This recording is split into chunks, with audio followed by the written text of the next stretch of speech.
ప్రజాపాలన ప్రగతి ప్రణాళిక 99 రోజుల కార్యక్రమంలో భాగంగా నాగోల్లో ఎరైవ్ ఎలవ్ కార్యక్రమంలో పాల్గొన్నారు మంత్రి పొన్నం ప్రభాకర్. ఉచిత కంటి పరీక్షల శిబిరాన్ని మంత్రి ప్రారంభించారు. రోడ్డు భద్రతా నిబంధనలు పాటిస్తున్నామని అధికారులు, వాహనదారులు, విద్యార్థులతో ప్రతిజ్ఞ చేయించారు మంత్రి Ponnam Prabhakar.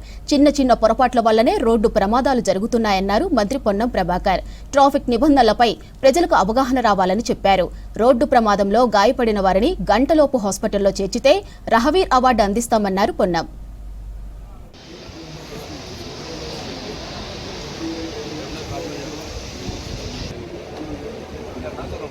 అరేవ్ alive road safety కార్యక్రమాలు అన్ని జిల్లాల్లో కొనసాగుతున్నాయి. పోలీసు రవాణా శాఖ ఆధ్వర్యంలో ఈ రోజు ఇక్కడ నాగోల్ ట్రాన్స్పోర్ట్ కార్యాలయంలో రోడ్డు భద్రతకు తీసుకోవాల్సినటువంటి అంశాలు, ప్రజలు ఏ విధంగా ఇందులో భాగస్వామ్యం కావాలి, ప్రభుత్వం ఏ కార్యక్రమం తీసుకున్నా ప్రజల భాగస్వామ్యం లేకుంటే ఆ కార్యక్రమం విజయవంతం కాదు.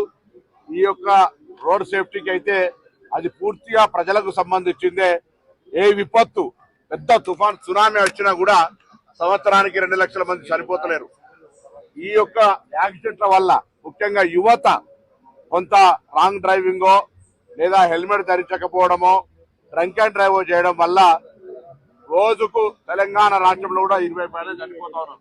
కాబట్టి వాటిని నివారించడానికి ప్రజల్లో అవగాహన కల్పించడము, ఇంజనీరింగ్ బ్లాస్ట్ ఫోర్స్ను తొలగించడము, ఎన్ఫోర్స్మెంట్ చేయడము, ఎవరైనా యాక్సిడెంట్ గురైతే వాళ్ళని ప్రాణాలు రక్షించడానికి రహవీర్ పేరు మీద వెంటనే గోల్డెన్ అవర్ హాస్పిటల్ తీసుకుపోయే విధంగా చైతన్యాన్ని కలిగేసే ప్రోగ్రాం తీసుకుంటాను. దీనికి ప్రజలందరూ సహకరించి రహదారి భద్రత జీవితంలో అంతర్భాగం